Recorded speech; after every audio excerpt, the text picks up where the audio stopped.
Assalamualaikum warahmatullahi wabarakatuh. Halo teman-teman semua, berjumpa lagi di channel Galeri RNSW. Di video kali ini saya akan menceritakan tentang kisah legenda Timun Mas. Seperti apa ceritanya? Yuk langsung saja kita simak videonya. Cerita legenda Timun Mas. Alkisah di sebuah desa di daerah Jawa Tengah, hidup seorang janda parubaya yang bernama Mbok Srini. Sejak ditinggal oleh suaminya beberapa tahun silam, ia hidup sebatang kara, ia pun juga tak memiliki anak. Karena kesepian, ia sangat mengharapkan kehadiran seorang anak, namun sayangnya harapan itu pupus karena suaminya telah meninggal dunia. Mbok Srini hanya dapat menunggu keajaiban untuk bisa memiliki anak. Ia berharap keajaiban terjadi padanya, dengan selalu berdoa siang dan malam kepada Tuhan Yang Maha Kuasa agar dapat diberikan anak. Pada suatu malam, harapan itu datang lewat mimpinya. Dalam mimpinya, Mbok Srini didatangi sesosok raksasa yang menyuruhnya pergi mengambil sebuah bungkusan di bawah pohon besar di hutan tempat biasanya ia mencari kayu bakar. Saat terbangun di pagi hari, Mbok Srini hampir tidak percaya dengan mimpinya semalam. Mungkinkah keajaiban akan benar-benar terjadi padaku? Ia pun bertanya dalam hati dengan ragu. Namun, Mbok Srini berusaha menghilangkan keraguan hatinya. Dengan penuh harapan, ia bergegas menuju ke hutan yang ditunjuk oleh raksasa itu. Setibanya di hutan, ia mencari bungkusan yang berada di bawah pohon besar. Namun ia justru sangat terkejut saat menemukan bungkusan yang dikiranya berisi seorang bayi, tetapi isinya hanyalah sebutir biji timun. Hatinya pun kembali bertanya-tanya, apa maksud raksasa itu memberikanku sebutir biji timun, ucap Mbok Srini dengan bingung. Di tengah kebingungannya, tanpa disadari ada sesosok raksasa berdiri di belakangnya sambil tertawa terbahak-bahak. Mbok Srini pun terkejut sambil membalikkan badannya. Betapa terkejutnya ia karena raksasa itulah yang hadir dalam mimpinya. Ia pun menjadi ketakutan. Ampun, Tuan Raksasa, jangan memakanku. Aku masih ingin hidup, Mbok Srini memohon dengan muka pucat. Jangan takut, hai perempuan tua, aku tidak akan memakanmu. Bukankah kamu menginginkan seorang anak? Tanya raksasa itu. Benar, Tuan Raksasa, jawab Mbok Srini dengan gugup. Kalau begitu, segera tanam biji timun itu, nanti kamu akan mendapatkan seorang anak perempuan. Tapi, ingat, kamu harus menyerahkan anak itu kepadaku saat ia sudah dewasa. Karena anak itu akan kujadikan santapanku, ujar raksasa itu. Karena begitu besar keinginannya untuk memiliki anak, tanpa sadar Mbok Srini menjawab, baiklah, Raksasa, aku bersedia menyerahkan anak itu kepadamu. Setelah Mbok Srini selesai memberikan kesediaannya, raksasa itu pun menghilang. Kemudian ia segera menanam biji timun itu di ladangnya. Dengan penuh harapan, setiap hari ia merawat tanaman itu dengan baik. 2 bulan kemudian, tanaman itu pun mulai berbuah. Namun anehnya, tanaman timun itu hanya berbuah 1. Semakin hari buah timun menjadi semakin besar melebihi buah timun pada umumnya. Warnanya pun sangat berbeda, karena berwarna kuning keemasan. Ketika buah timun sudah masak, Mbok Srini memetiknya timun yang berat dengan susah payah ke gubuknya. Betapa terkejutnya ia ketika membelah buah timun itu. Ia melihat seorang bayi perempuan yang sangat cantik. Saat akan menggendongnya, bayi itu tiba-tiba menangis. Alangkah bahagianya hati Mbok Srini mendengar suara tangisan bayi yang sudah lama dirindukannya itu. Ia pun memberi nama bayi itu Timun Mas. Jangan menangis anakku sayang, Timun Mas, hibur Mbok Srini. Perempuan parubaya itu tak dapat menyembunyikan kebahagiaannya. Hingga air matanya menetes membasahi kedua pipinya. Perasaan bahagia itu membuatnya lupa dengan janjinya bahwa ketika dia sudah dewasa, akan memberikan bayi itu kepada raksasa suatu saat kelak. Ia merawat dan mendidik Timun Mas dengan rasa kasih sayang hingga tumbuh menjadi perempuan yang cantik. Beberapa tahun kemudian, Timun Mas sudah beranjak dewasa. Mbok Srini sangat bangga, karena selain cantik, Timun Mas juga memiliki kecerdasan yang luar biasa dan sifatnya yang baik. Oleh karena itu, ia sangat sayang kepadanya. Suatu malam, Mbok Srini kembali bermimpi didatangi oleh raksasa yang memberi pesan kepadanya bahwa seminggu lagi ia akan datang menjemput Timun Mas.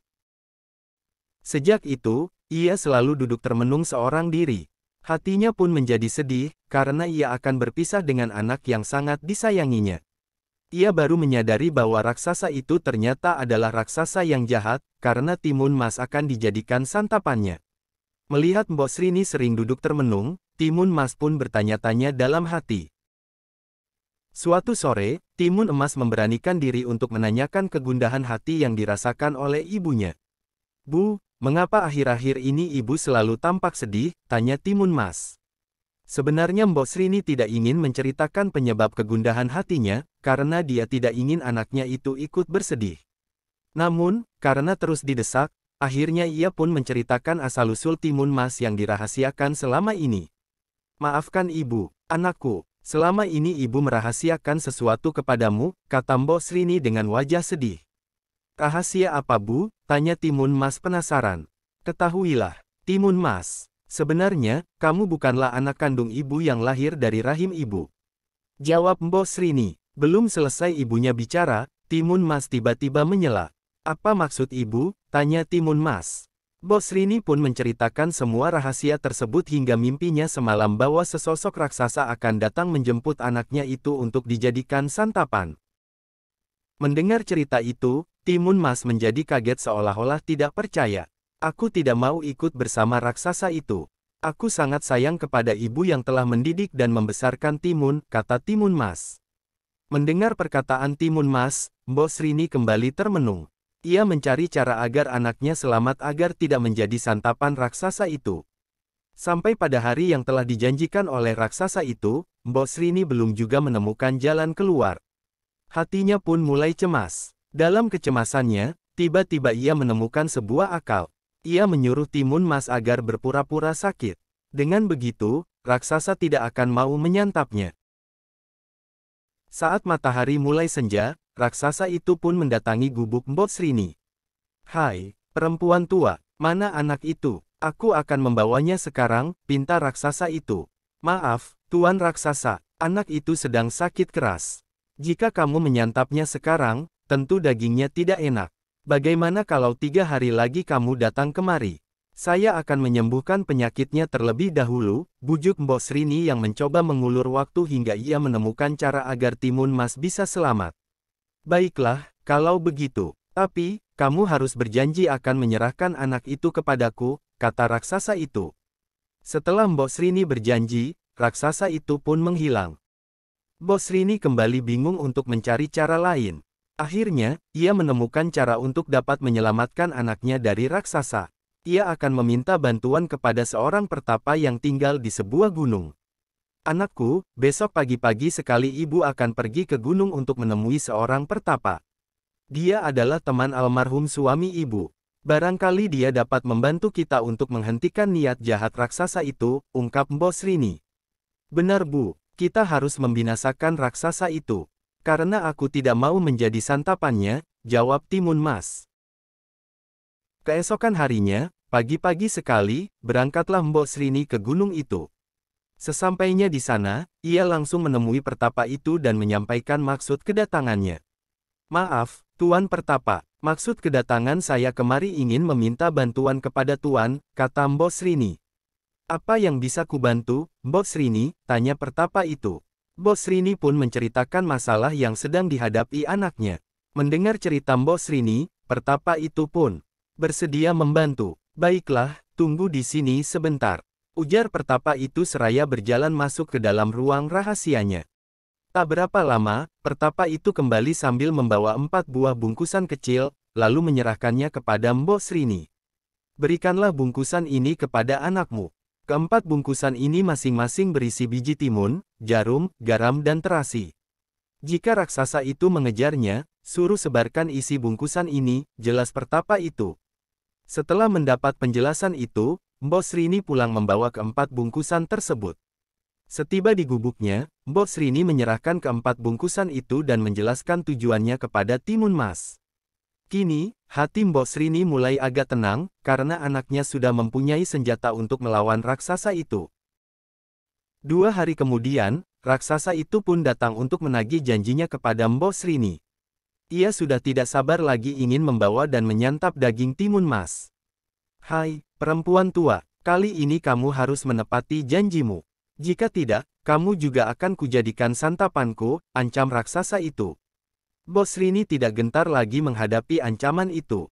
Dengan tenang, ia memanggil Timun Mas agar keluar dari dalam gubuk. Tak berapa lama, Timun Mas pun keluar lalu berdiri di samping ibunya. Jangan takut, anakku. Jika raksasa itu akan menangkapmu, segera lari dan ikuti petunjuk yang telah kusampaikan kepadamu. Bos Rini membisik Timun Mas. Baik, Bu, jawab Timun Mas. Melihat Timun Mas yang benar-benar sudah dewasa, raksasa itu semakin tidak sabar ingin segera menyantapnya. Ketika ia hendak menangkapnya, Timun Mas segera berlari sekencang-kencangnya. Raksasa itu pun mengejarnya. Tak ayal lagi, terjadilah kejar-kejaran antara makhluk raksasa itu dengan Timun Mas. Setelah berlari jauh, Timun Mas mulai kecapean, sementara raksasa itu semakin mendekat. Akhirnya, ia pun mengeluarkan bungkusan pemberian pertapa itu. Pertama-tama Timun Mas menebar biji timun yang diberikan oleh ibunya. Sungguh ajaib, hutan di sekelilingnya tiba-tiba berubah menjadi ladang timun. Dalam sekejap, batang timun tersebut menjalar dan melilit seluruh tubuh raksasa itu. Namun, raksasa itu mampu melepaskan diri dan kembali mengejar Timun Mas. Timun Mas pun segera melemparkan bungkusan yang berisi jarum. Dalam sekejap, jarum-jarum tersebut berubah menjadi rerumbunan pohon bambu yang tinggi dan runcing. Namun, raksasa itu mampu melewatinya dan terus mengejar Timun Mas, walaupun kakinya berdarah-darah karena tertusuk bambu tersebut.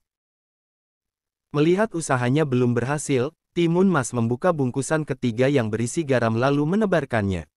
Seketika itu pula, hutan yang telah dilewatinya tiba-tiba berubah menjadi lautan luas dan dalam, namun raksasa itu tetap berhasil melaluinya dengan mudah.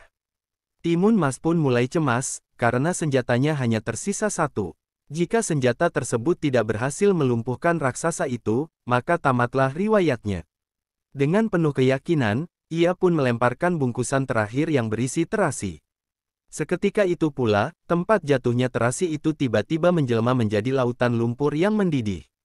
Alhasil raksasa itu terkalahkan karena tercebur ke dalam lautan lumpur dan tewas seketika.